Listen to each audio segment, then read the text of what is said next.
সম্মানিত উপস্থিতি, বাংলাদেশ জাতীয়তাবাদী স্বেচ্ছাসেবক দল চকরি উপজেলার নেতৃত্বে আজকে যে বিশাল র্যালি এবং বিক্ষোভের আয়োজন করেছেন, আমরা কাকারা ইউনিয়ন বিএনপি পরিবারের পক্ষ থেকে জনাব জয়নুল আবেদিনের সার্বিক তত্ত্বাবধানে আমরা উক্ত মিছিলে যোগদান করতে এসেছি এবং আন্দোলন সংগ্রাম আমরা বিগত 17টি বছর আন্দোলন সংগ্রাম করে গেছি।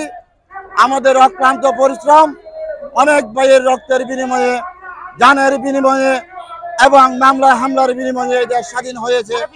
আমরা ইনশাআল্লাহ এই স্বেচ্ছাসেবক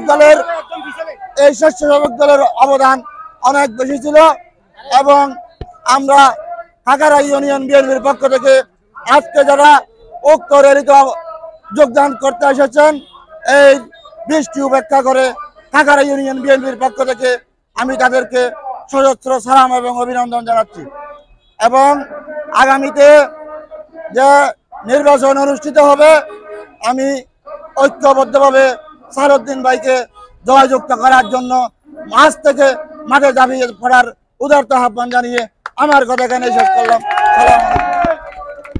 ধন্যবাদ। আজকে বাংলাদেশ জাতীয়তাবাদী স্বেচ্ছাসেবক দলের ৪৪তম প্রতিষ্ঠা বার্ষিকী উপলক্ষে আজকে চকরিয়া উপজেলা এবং পৌরসভা স্বেচ্ছাসেবক দল কর্তৃক আয়োজিত প্রতিষ্ঠা বার্ষিকীর ৪৪তম র্যালিতে আমরা আপনারা দেখতে পাচ্ছেন আমাদের মাঝে উপস্থিত আছেন কাকারা ইউনিয়ন বিএনপির সিনিয়র সহসভাপতি।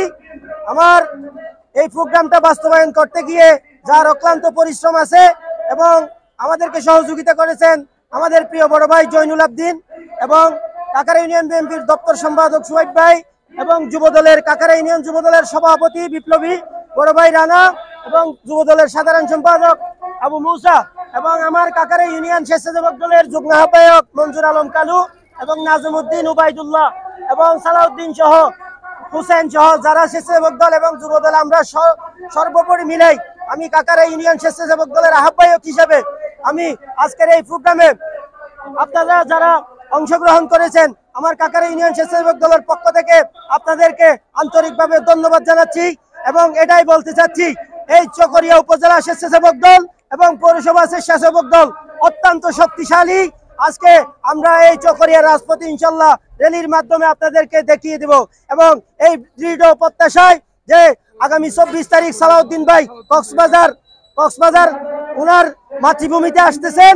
আপনারা জানেন আমরা আশা করি বিএনপির নেতৃত্বে আমরা স্বেচ্ছাসেবক দল ব্যানগার্ড হিসাবে কক্সবাজার জেলা ইনশাল্লাহ আমার মনে হয় গাড়ি ঘোড়া বন্ধ থাকবে এবং সালাউদ্দিন ভাইকে বলে দিতে চাই আপনার সৈনিকেরা রাজপথ থেকে যায় নাই, সামনের নির্বাচনে আপনাকে বাংলাদেশের মধ্যে 1 নম্বর আসন হিসেবে আমরা ইনশাল্লাহ সবাই প্রত্যাশা করবো ইনশাল্লাহ। এভাবে আমার বক্তব্য আমি শেষ করছি। বাংলাদেশ জিন্দাবাদ। সবাইকে ধন্যবাদ। বাংলাদেশ জাতীয়তাবাদী স্বেচ্ছাসেবক দল চকরিয়া উপজেলা শাখা কর্তৃক আয়োজিত আজকের এই ৪৪তম প্রতিষ্ঠা বার্ষিকীর র্যালিতে আজকে সব কাকারা আজকে স্মরণ করতে চাই চকরিয়া উপজেলা থেকে যে হালিম ভাই শহীদ হয়েছে। হালিম ভাইয়ের পক্ষ থেকে আজকে যে মিছিলের আমরা আয়োজন করছি এবং কাকারা ইউনিয়ন বিএনপি সহ কাকারা অঙ্গ সংগঠনের সবাইকে নিয়ে আমরা এখানে চলে আসছি। এখন আমরা আমাদের একটা কথাই দাবি, আগামী 24 তারিখ কাকারা ইউনিয়নের সর্বোচ্চ মানুষ এসে কাকারা ইউনিয়নবাসীকে উপহার দিবে আমার এই প্রত্যাশা। এবং সাথে সাথে আপনারা কি বাসা হত্যার বিষয়ে চান? আপনারা কি মিজান হত্যার বিষয়ে চান? এই মিজান হত্যা এবং বাসা হত্যার মাধ্যমে আমরা বলে দিতে চাই কক্সবাজার জেলায় তথা বাংলাদেশে সম্পূর্ণ থেকে শুরু করে সম্পূর্ণ জাতীয় সংসদ নির্বাচনে 3টা আসনে সম্পূর্ণ 3টা আসনের মধ্যে বিকল্প প্রার্থী জামানত বাজেয়াপ্ত হওয়ার জন্য সবার কাছে উদারতা আহ্বান জানিয়ে আমার বক্তব্য শেষ করলাম।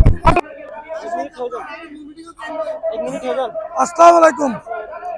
বাংলাদেশ জাতীয়তাবাদী স্বেচ্ছাসেবক দল চকরিয়া উপজেলা শাখার অন্তর্গত কাকারা ইউনিয়নের আজকে যে আমরা বিশাল র্যালিতে অংশগ্রহণ করেছি, আমরা যুব দল করে, ঠিক আছে, কিন্তু আমরা প্রত্যেকটা প্রোগ্রাম সালাউদ্দিন ভাইয়ের প্রোগ্রাম, এখানে কোনো ভেদাভেদ নেই।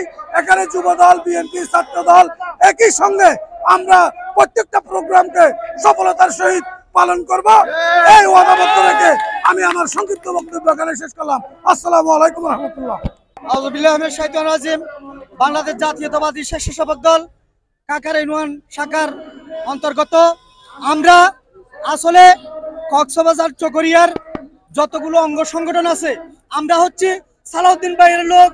সালাউদ্দিন ভাই যেদিকে আমাদেরকে দিক নির্দেশনা দিবে সেই নির্দেশনা অনুসারে আমরা সকল দল ঐক্যবদ্ধ হয়ে আগামী নির্বাচন, এই জাতীয় সংসদ নির্বাচনে সালাউদ্দিন ভাইকে এই কক্সবাজারে এক আসন উপহার দিতে চাই।